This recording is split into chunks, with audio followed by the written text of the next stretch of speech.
This podcast has mature language, not intended for underage viewers. Hello, this is Keenan of Street Cred Sports Training, and welcome to a special episode of Time to Ball. I'm not even going to say if this is episode 9, 10, or 11. I would say it's probably episode 10. But I have a very, very special guest, and I couldn't wait to get him in. For those of you who don't know, we're doing a basketball showcase. So since we're doing a basketball showcase, I have to have who I consider the top in the field with doing it. So I'm going to bring them in and introduce them, and we're going to talk for, a good 15, 20, 25 minutes just to let him be on the podcast. He has been bugging me since I very first started, and I finally have a way to get him in. So I'm going to introduce him. His name is Chad Groth. Groth. I'm sorry. Look, I'm messing up. Been knowing him for about 10 years, and I'm messing his name up, man. What kind of shit is that? So Chad Groth, and he's the owner of AreaCodes Basketball. It's a national scouting recruiting service. So, my man, welcome. Hey, man, I'm glad to be on the show. I've watched it so many times, and should I say listen to it? Yeah, listen to it. I'm probably glad to be here. He's like watching it and listening. Yeah. Good to be here. Good to be in El Paso. So, Street cred, so let me. I met you, it was about 10 years ago, and I met you. You were up here doing a tournament with. It used to be called the Battle of the Border. It was with Mr. Vicencio. And I got to meet you, and, it was kind of a click at the time. So then I wanted to get more into what you do. So I actually had you to come down here to do a showcase with me. And for me, I usually look at things and say, okay, well, let me find out what type of person, if he knows what he's doing. Well, the first time you came up, and you were actually up here talking, what you did is we were in the gym watching, it was a McDonald's tournament. So we're sitting in there, and I'm like trying to get a read, and then you had your backpack on, and it was like, okay, now he's turning into his superhero person. And then you went to get on the phone, and I want to say it was Oregon or Oregon State. You called somebody, and then you was like, hey, there's a 6'8" kid at prep school. And then I was like, oh, shit, yeah, he official. So he has been instrumental in developing me to expand more than what I do right here currently with basketball training. So long little intro, but I want you to let the audience know of, where you started, why you started this, and go from there. Well, I've been in the business pretty much all my life, Keenan, in basketball, period, from high school to off into, should I say, a little bit of college to working a little bit into the NBA, and then blessed to be a part of the Harlem Globetrotters for 14 and a half years, From high school basketball, I wasn't that standout player, Right. So I had to fit and find my niche, Right. So what I did was I learned from other people along the way and watched people move on. And my niche was getting into anything to be around the sport. So I was a ball boy. I was a ball boy at the University of Minnesota under Jim Dutcher. Who went on. After he went on, I went on and ended up being the first ball boy for the Minnesota Timberwolves back in 1989. Wow. At a young age. Had a short stunt at going to school at Norfolk State. Had a short stunt at At the military, not many people know that. I lasted Right. 6 weeks in basic training. I didn't make it. That's I didn't make it through there. That's longer than what I would have lasted. Man, I didn't last long, man. They sent my ass home. I wouldn't get in that gas chamber. And so, yeah, they put me on a plane, and it was a blessing. Right. So here I am today. But through my relationships with people, from the University of Minnesota, meeting opposing players when they came in and developing relationships with guys, knowing guys like Sam Vincent, who's an NBA coach, who's been doing things for years, watching guys, Scott Skiles, as their players and knowing them along the way, Steve Alford when he played in Indiana. Right. As you get to know guys along the way, keeping relationships. I was with the Timberwolves as their first ball boy when they were expansion team in '89. Bill Musselman was the coach. Yeah, whose son, the late Musselman, and his son is Eric, Eric Musselman is now head coach at University of Arkansas. Right. And you keep these relationships. And Brian Dutcher, head coach at San Diego State, is Jim Dutcher's son. Yeah, and so it all You goes. need a damn desirous and a typewriter to keep. And I don't want to talk about this and that. No, but it's a relationship business. It's crazy, and it's because like I try to explain to people like man, he know people, right? Like he knows people, and a lot of times people like yeah you're thinking, but just like for like 2 minutes you're spouting off of a whole bunch of people in the connection. So the connections started to grow when you were with the Harlem Globetrotters? Yeah, well, I kept my relationship. Right, before. That with the Timberwolves, I ended up, like I said, I was there for 3-4 years. And through the players there from one of my good friends now, Pooh Richardson, who was the first player. Yes. He was actually selected ahead of Tim Hardaway, who played right here at Utah. Right. So that could have been the Timberwolves pick. But meeting Pooh and that relationship, the guys that came through Pooh made sure I met Manny Jackson, who bought the Globetrotters a few years in to Pooh's playing career. When he bought the Trotters, he took me with him. Manny did. Right. So, and I grew working with him, So it is a big relationship business. That's all I can keep telling people. It is. So let's move on to your thought process to starting AreaCodes basketball recruiting service. What was it? What was like? Was there an aha moment? Like I know my aha moment when it came to training. Did you have an aha moment? Well, my reason to start it was, I was with the Trotters. As it started off as a scout, went on to manager of basketball operations. A lot of people don't know I was learned to be a tour manager.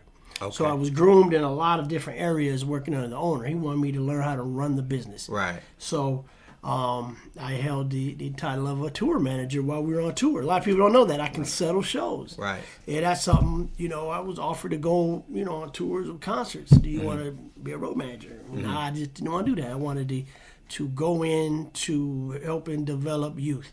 The Globetrotters opened up a lot of doors. Right. Being global, I hit so many different countries. Right. I developed relationships. And working as vice president of basketball operations, I also was in charge of player personnel, road staff, some say hire, fire, but I learned a lot with the company thanks to Manny Jackson, who is on the board of the Basketball Hall of Fame. He's got a Hall of Fame award, and we still talk weekly. So, but what that did was, with my connections with college coaches who I had to recruit and sign players for the team, that opened doors knowing those guys. Right. So when we sold the Trotters in 2005-06, I stayed on a little while and then left under the new ownership took over because I came in with the owner. You leave with the owner. That's mostly how things work here, just like in athletic directors in the college business. They leave. The coaches are going to be gone soon after. And same thing with college coaching. Right. Coach leaves, your assistant coach, your job might be done soon. You know what I mean? Because you go who brings you in. Exactly. And so AreaCodes is all over. Right. I've been all over. Right. So I said, I want to do a camp here. I want to do a camp there. I want to go see players here. I travel everywhere, Indiana, New York. I used to go to the Rucker and hang out during the summer and watch the street ball because we were a little bit before AN1. Right. And that's, I was the guy down there that would just park up for a week in Harlem and then just watch street ball players because you never know who you're going to see. I love Rutgers. It's great place. Greg Marius, rest in peace. He ran EBC. Right. Entertainers basketball. So a lot of people would follow them, and that's where you find players. Our angle at the time was going after competitive guys, but you never know. You'll find your Rayford Austin at the Rucker. Right. Your Lamar Odoms, Kareem Reed. Right. Your crafty players there, it's just it was a niche, and AreaCodes is fit.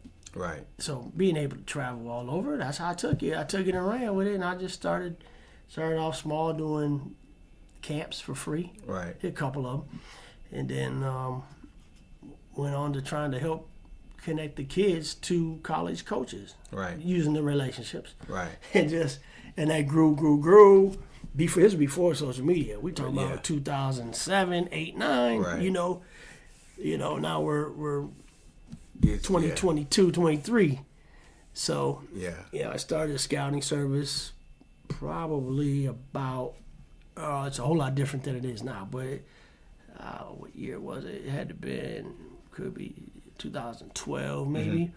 Started doing reports on players. Oh, okay. And sending them off to coaches and get compensated to do that. But the also thing is try to see as many players as you can in a period of time and not just in one region. You have to go, you're going to be effective in this business, you got to go all over. Right.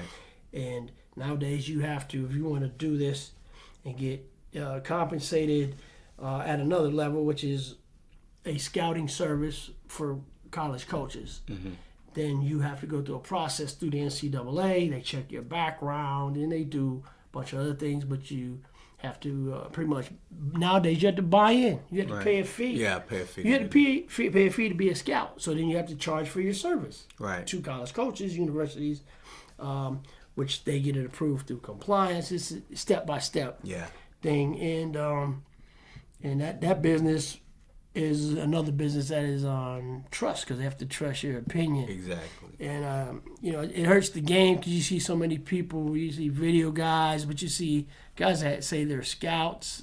I don't think they know what a scout really is or what a scout really does. It's one thing you say, I'm a scout, I'm a national scout, but I live in Las Cruces and I just go 20 miles from where I live and that's it. I don't go anywhere else. Right. If you're a national scout, you got to go see national events. You got to go to big cities, Chicago, Houston, wherever the town Dallas, Las Vegas. I'm here this weekend. I was at the Hoop Hall basketball tournament before I came to El Paso. Right. There for a day. Caught up, saw Duncanville, and we'll get to KJ Lewis in a minute. I know you want to get to KJ Lewis, So that came here to run a middle school event tomorrow, which is going to be a success. Just want to do 20 kids. Come in and see 20 players that we have targeted to be the next guys out of this area. Right. But 20 grew. I only brought a certain number of jerseys. We're sold out. Right. Right. So that's a good thing. So I was surprised, but I really like the area. I know there's a lot of players here. Go underrated. I did a camp. Was it 2020 during the COVID? Right. I did it in Las Cruces. Right. At a barn. Yeah. I remember because At a it was during COVID, and you was like, hey man, you get a gym because I don't know with the state of New Mexico how they're gonna, they're shutting everything down. And I was like, look, I can make a call. I might be able to get something. There's some possible opportunities, but you went ahead and you did it. And I sent you a kid. I said, look, this is a kid that you need to see. So Yes, you did. And I hadn't been a lot of kids here, for me to just send where I can just say, I know what I'm looking at. So I sent him to you. His name was KJ Lewis, and KJ went to your thing and did well, and then the wheels moved. Because the thing that a lot of people don't know is that, the stuff that I do outside of training, it was stuff that you've pushed me to do, pushing me to get relationships with coaches, meet people. Like, I'll go down, and if there's an event and he's not dragging me around, but he's like, hey, you need to be here. You need to come be here and meet these coaches and stuff. So all of the, really, I'd say like 90% of all of the schools and colleges and stuff that I've had relationships with, it's either come through you directly or indirectly, or it was because of you. So I really appreciate that. So with KJ, it was, great to send him, to you. Tell me about I was hearing a lot about him through you, and never heard about him. Mm-hmm. Besides what you were telling me, I Googled him up, wouldn't find nothing. So I was like, let's just see what this kid got. He's, you're gassing him up to me. Let me see. So I saw his real deal, and I said, I called my guy Dinos Trigonis, runs the Pangos All-American camp. Right. He had a freshman-sophomore camp in Dallas shortly after that.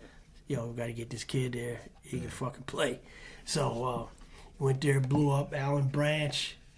Shortly after, ranked him. Alan Branch runs Texas basketball recruiting, but Branch ranked him the number one player in the class in the state of Texas. Wow. That's fucking big right there. Yeah. And then I knew the writing was on the wall.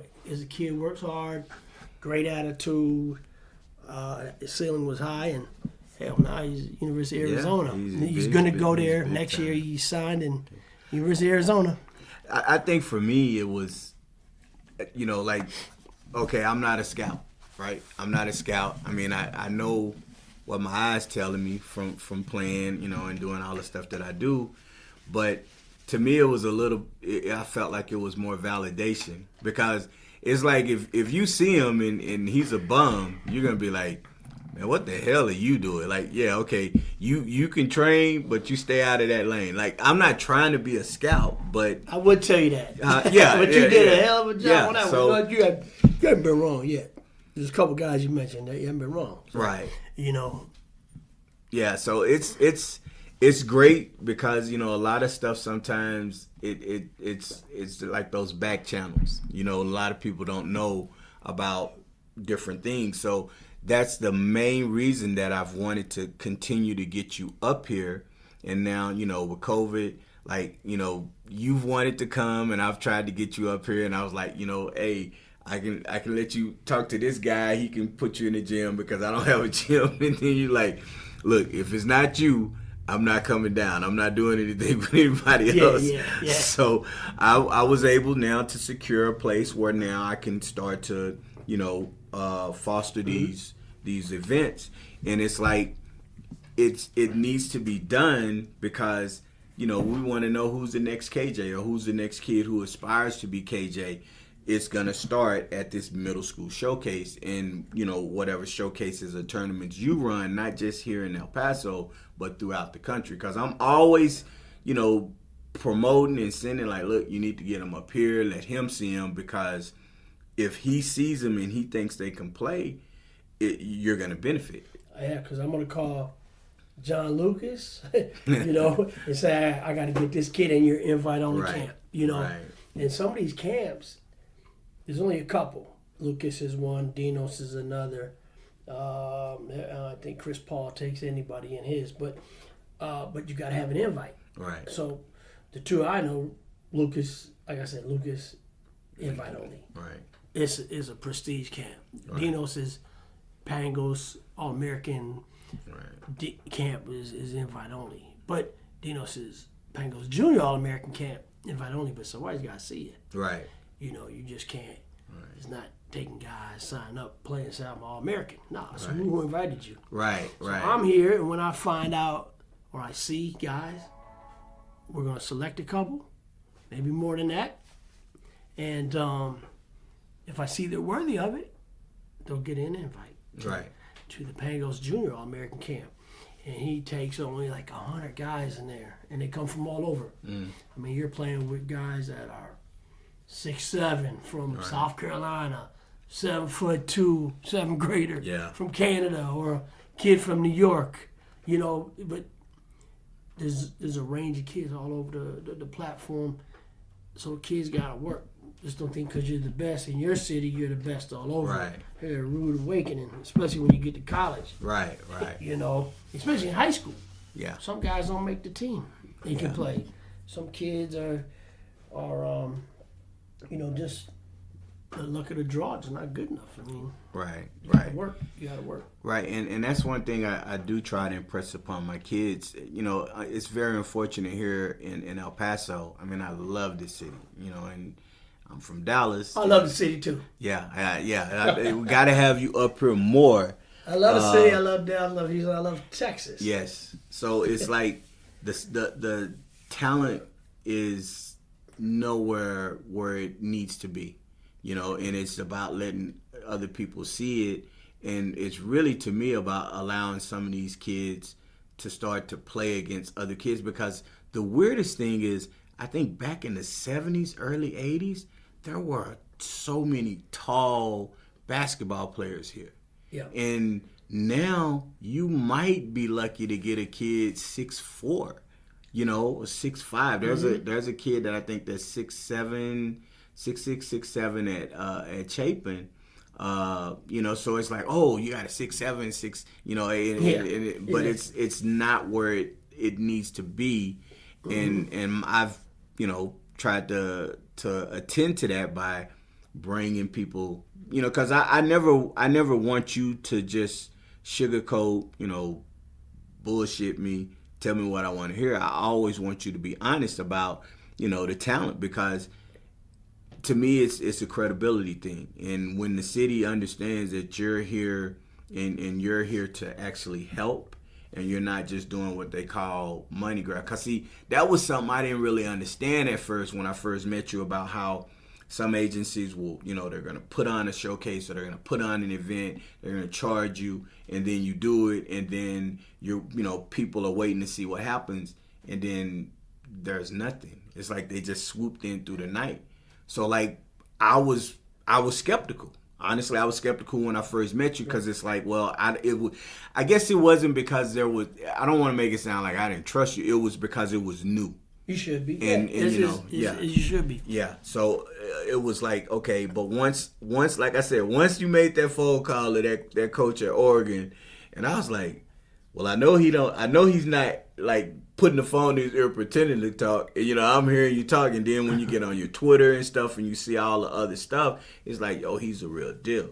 And I think it's important, like, people need to know that you were behind, you know, the start. Because I always say, I think KJ was going to play college regardless. Oh, yeah. To me, I feel like he was going to play college regardless. Well, I'll tell you, when I first saw him at the camp, I made calls immediately. Right.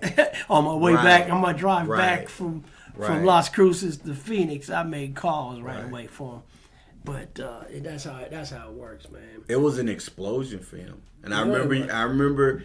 We got to get KJ on the show, man. We got to get KJ Lewis. I remember when you because I was like, I was messaging you, and I was like, yo, how's he doing? Because I knew he was gonna do well, and then you basically back like, man, he's killing. Like, he's about to get like offers already, and he was like, yo, this place is finna offer him, this place is finna offer him. And I was like, it's kind of what I thought was gonna happen, you know. And to me, it was like, hey, I did my job, helped him out. Not like he was asking for help, but me recognizing talent and trying to be an extension to help what your program is. That's kind of what I've always tried to do. So it's so appreciative with where we are and where I think we will be, especially with you being a big part of it, because I don't think people know about how gifted you are. Thanks. I appreciate the words, man. And it wasn't just KJ at the camp. There was a couple other kids. Yeah. We had kids from Albuquerque Right. and Clovis. Then there was a kid from Las Cruces. Right. And he was 6'9" at the time. Mm-hmm. He was a junior. Yeah, junior? 2021. Sophomore mm-hmm. in the junior class that year. Junior, yeah. So his name is Isaiah Carr. Okay, yes. He's now 6'11", and yes. he's at Grand Canyon University. Yes. So he had no offers when I met him.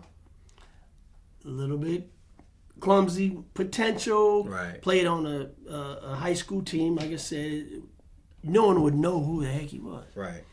But Isaiah Carr had skill. Right. And then he has height. Same thing I did. Made a couple calls.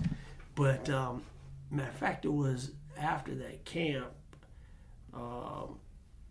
and I sent out a couple tweets on guys, but he ended up picking up a couple offers right away. Right. I think Western Illinois offered him the next day. Mm-hmm. It was Western Illinois. Yeah, like I said, he picked up a couple offers. Grand Canyon showed interest because I do a report. Right. I do a scout report. Uh-huh. On these players.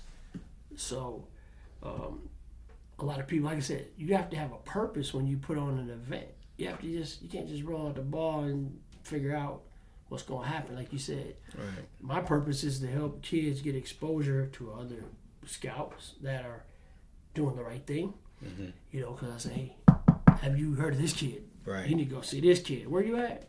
You're going here, you're going there, because we all travel. Right. Next week I'll be in Vegas. Yeah. I'll be up there for 7 days at the Tarkanian Classic. That's crazy. And they're NBA certified now. NBA certified, yeah. Dino Stragonis got that done. Can you explain to the audience what that means? That means that NBA personnel, from general managers, scouts to their whole developmental team can go. So you had scout, personnel director, assistants, not assistant coaches because they're on the road, right. But anybody involved can go. I think they allow up to 2 or 3 per team. Mm-hmm. So assistant GM might be there, and then a scout. Advanced scout might not be there because they're on the road doing advanced work. But so there will be scouts there. And how many events or tournaments have this kind of stuff in the nation? Well, there's a couple. That's it. So the Tarkanian Classic is one.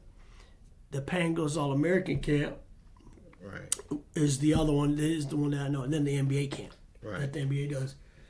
NBA Players Camp, Player Association Camp for high school kids. They select the top 100 kids. Mm-hmm. So yeah, that's pretty limited. Yeah. But we all stay in touch. I get calls from NBA personnel all the time on guys, or can you help me out? You have a few minutes so we can talk about this guy or this kid. Right. They want to know background. Right. What's the family like? Do you know who he hangs out with? Right. What does he do? So I don't advertise it, but I do background checks for selected NBA teams. Right. I consult, and that's a service that I sell too.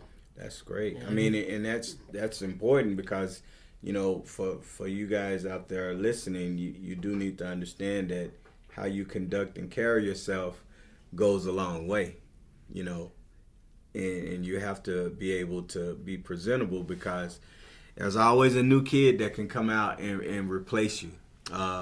So what's and that's something people at a younger age really don't know. But excuse language, this is a fucking business. Yeah, it is. This is a business. Yeah. You don't get your ass in the gym. You don't work out. You don't take care of books. You won't play ball. Exactly. And you can go far here. Right. Basketball can take you a long way. Right. We We talked to a kid today at your training session. By the way, Ken has a great facility here in El Paso. He says he doesn't have a gym. He's got a nice workout facility. He's got everything here. He's got Vertimax. You got the shooting gun. So you can get shots up here. I mean, he's got packages on training. I mean, it's your one-stop shop. And I'm going to spend more time in El Paso. Right. Now that I have an office here and a desk, I guess. I do. I mean, I could probably come here once a month, you know?